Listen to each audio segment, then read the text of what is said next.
Benedicite, mucha paz. Soy el Padre Julio desde el Eremitorio Emaús de la Iglesia Antigua Diversidad Cristiana. Retomamos el tema de los comentarios a el libro El arte de la oración del egumeno Charitón. Y vamos hoy a compartir un poco el capítulo sobre la gracia de Dios y el esfuerzo humano en la práctica de la oración de Jesús. El primer llamado de la gracia, su primera venida, dice el igumeno Charitón, abren ante nuestros ojos el reino espiritual y nos dan la visión de otro mundo, lo queramos o no. Sin embargo, a continuación, esta visión, al igual que el poder de permanecer constantemente en el interior del corazón, es remitida a la libre elección del hombre y nos es necesario trabajar para alcanzarla. Es importante entonces que tengamos en cuenta que si bien la iniciativa es de Dios, comunicando su gracia, necesita necesariamente la respuesta humana, la actitud humana. Ese primer llamado de la gracia, esa primera invitación de la gracia que experimentamos cuando iniciamos la oración de Jesús, cuando recién estamos como empezando ese proceso, nos produce admiración, nos fascina, nos produce una cierta atracción, una comodidad, nos sentimos cómodos con esa oración, nos entusiasmamos. Bueno, ese primer contacto, ese primer amor, si se quiere, necesita después de una respuesta humana, necesita que digamos, sí quiero practicar la oración de Jesús, sí necesito la oración del corazón, sí mi proyecto es la oración incesante. Y esa respuesta humana es la que, junto con la gracia de Dios, hacen que el proceso se pueda dar. Y es interesante porque al final del párrafo, el igumeno Charitón nos decía que nos es necesario trabajar para alcanzarlo, es decir, la ascesis. Nada en esta vida se nos da gratis, nada se nos da porque sí. Si nosotros acordamos que la gracia actúe en nosotros y que nosotros vamos a colaborar con esa gracia, es necesaria la práctica ascética. Es necesario trabajar para dejar que esa gracia actúe, para colaborar con esa gracia. Y ese trabajo arduo consiste en los distintos aspectos de la ascesis monástica, ¿verdad? Consiste en la oración litúrgica, la oración de Jesús, consiste en las vigilias, consiste en el ayuno, ¿verdad? Son como los elementos de la ascesis monástica que contribuyen a que se instale en nosotros la oración de Jesús y que podamos practicarla. Los padres de Sicasta siempre han insistido muchísimo en que dentro de la espiritualidad de Sicasta es fundamental la oración litúrgica. En cualquiera de los escritos leemos que la lectura de los salmos, los cantos de los salmos son fundamentales. La oración repetitiva de la oración de Jesús, ¿verdad? El tiempo dedicado a el Señor Jesucristo, ten piedad de mí, pecador. El ayuno como un elemento fundamental dentro de la ascesis esicasta, ¿verdad? Muchos padres lo recomiendan el lunes, el miércoles y el viernes. Esos elementos hacen que vayamos preparándonos en ese trabajo arduo y vayamos colaborando con la gracia. Nada se obtiene sin esfuerzo, dice el igumeno Charitón.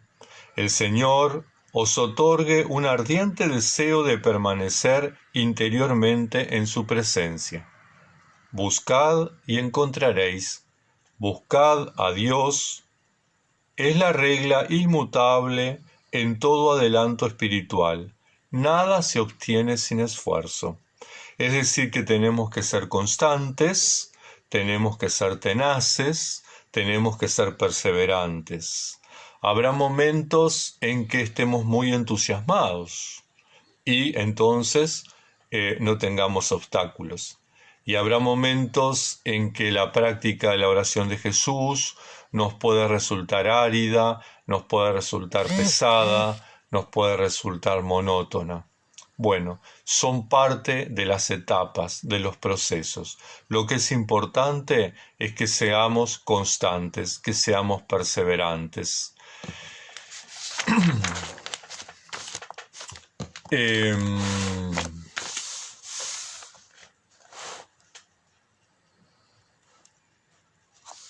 Dice el igumeno Charitón que en este proceso, ¿verdad?, de perseverancia, de constancia, durante todo el tiempo que conserváis, aunque sea una ligera esperanza de llegar a algo por vuestros propios medios, el Señor se cuida bien de intervenir. Y esto es interesante, es decir que hay que dejarse vencer por Dios. En este trabajo ascético, en este trabajo arduo, en esta práctica de la oración de Jesús, uno tiene que rendirse. Lo que logremos no es esfuerzo nuestro, nosotros simplemente pusimos un poco de nuestra parte, simplemente empezamos a trabajar, pero es la gracia la que actúa. Hay que dejar que ella actúe, hay que dejar que ella trabaje, hay que poner nuestra confianza en Dios, no en nosotros. No somos nosotros los que triunfamos, somos nosotros los que logramos los frutos de la gracia. Es la gracia que los produce en nosotros. Es necesario someterse a la voluntad de Dios. Es necesario cambiar nuestras formas de pensar, nuestros planes, para asumir el plan de Dios. Es necesario que lo que yo quiero no necesariamente sea lo que me conviene. Y muchas veces nosotros decimos, yo quiero esto. En realidad, por ahí no es lo que a mí me conviene. Por ahí Dios considera que me conviene otra cosa. Dice el igumeno Charitón, de la manera que tú quieras, Señor, sálvame. Por mi parte, quiero trabajar sin hipocresía, lealmente y sin desviarme, con una conciencia pura, haciendo todo lo que entiendo, todo lo que está en mi poder. Una oración magnífica realmente, ¿no? De la manera que tú quieras, Señor, sálvame. No me salves como yo quiero. No me salves por los medios que yo quiero. No me salves por el proyecto que yo tengo. Sálvame como tú quieras. De alguna manera es reforzar aquello de Padre nuestro, hágase tu voluntad, ¿verdad? No depende de nosotros, sino de la voluntad de Dios, lo mejor para nosotros. Es necesario entonces la asociación entre la voluntad humana y la gracia de Dios. La primera semilla de la vida nueva nace de esta unión, dice el igumeno Charitón. Cuando el penitente hace el voto de vivir en adelante según la voluntad de Dios para su gloria, debe decir, solo tú puedes confirmar y fortificar mi resolución. Y es que cuando se asocia gracia y voluntad, la gracia tiene que tener la primacía. Tenemos que rendirnos y decir, Señor, yo no puedo, yo solo no lo voy a lograr. Señor, no tengo la capacidad. Por eso solo tú puedes confirmar y fortalecer esta resolución mía. Quiero, pero no puedo. Quiero, pero no sé si tengo los elementos. Quiero, pero sé que soy frágil. Quiero, pero sé que soy débil. Solo tú puedes fortalecerme. Solo tú puedes confirmarme en esta resolución. Y entonces, nuevamente en esta actitud es como rendirnos frente a Dios. Yo no puedo, no puedo. Dice el igumeno Charitón: cuando el hombre espera realizar cualquier cosa por sí mismo, en virtud de su propio poder, entonces, inmediatamente, la verdadera vida espiritual, animada por la gracia divina, se extingue en él. En ese estado, a pesar de los más grandes esfuerzos, ningún fruto espiritual puede llegar a la madurez. Es aquello de San Pablo: no soy yo, es Cristo que vive en mí, ¿verdad?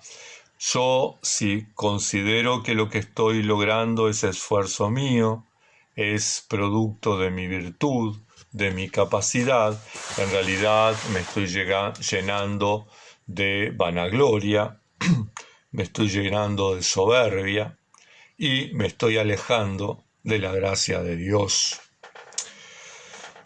Decía mi abuela: a Dios rogando y con el mazo dando. Bueno, el igumeno Charitón dice algo parecido, pero un poco más técnico. Dice así: la perfecta serenidad del espíritu es un don de Dios, pero ella no es otorgada sin un esfuerzo considerable por nuestra parte. No llegaréis jamás a nada por vuestro esfuerzo únicamente, pero Dios no os otorgará jamás nada si no trabajáis con todas vuestras fuerzas. Esta ley no conoce excepción. Es decir, que necesariamente se requiere de la gracia y la libertad humana, el aceptarla. Nada que nosotros hagamos solos sin la gracia lo vamos a lograr. Y Dios no va a violentarnos, por lo tanto, no nos va a obligar. Dios va a esperar que nosotros tomemos la iniciativa de responderle. Y ahí es bien importante, entonces, esa unión. En esa unión, en ese proceso de unión de la gracia y la libertad, San Macario, el egipcio, dice que la gracia que es otorgada al hombre no liga su voluntad por fuerza de la necesidad, ni le hace, de buen o mal grado, inmutablemente bueno. Por el contrario, el poder de Dios, viviendo en el hombre, se inclina ante la libre voluntad a fin de que se revele si la voluntad del hombre está o no de acuerdo con la gracia. Y esto es importante, es fundamental, esta enseñanza de San Macario el egipcio. Están ligadas, pero Dios respeta la voluntad humana, Dios respeta la libertad humana, Dios espera, observa, se detiene, no invade nuestra vida. Simplemente otorga la gracia, depende de nosotros la respuesta. Es decir, que espera a ver si la voluntad mía, la voluntad humana, va de acuerdo a su voluntad. Si mi plan está alineado con su plan. Si mis deseos están alineados con el proyecto de Dios. Es importante que en este proceso, entonces, donde la gracia actúa en nosotros, tengamos una actitud de humildad, sentirnos, dice el igumeno Charitón, pobres, indignos, ciegos y desnudos. Es decir, tengamos cuidado con los frutos naturales que puede producir la práctica de la oración de Jesús. Por ejemplo, el calor y la paz del corazón pueden ser algo normal, no necesariamente un efecto de la gracia. Puede ser el fruto de la concentración y de la atención. Necesitamos trabajar arduamente, trabajar mucho, para que ese fruto, que es un fruto natural, es un fruto del esfuerzo humano, ¿verdad?, pase a ser, de alguna manera, un fruto de la gracia, se ha reemplazado por un fruto que la gracia desarrolla en nosotros. Es mejor, dice Charitón, no pensar jamás que se ha logrado cualquier cosa, sino siempre considerarse pobre, indigno, ciego y desnudo.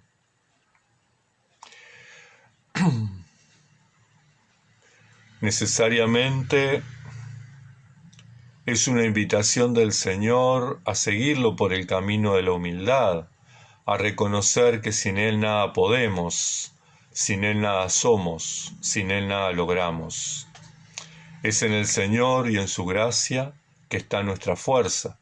Es en el Señor y en su santo nombre donde encontramos la fuerza, la constancia, las ganas de permanecer en este propósito. De alguna manera nos hacemos cooperadores de Dios en esta asociación entre la gracia y la libertad humana. Tengamos en cuenta el ejemplo aquel de el fariseo orando en el templo, ¿verdad? Señor, te doy gracias porque no soy como aquel.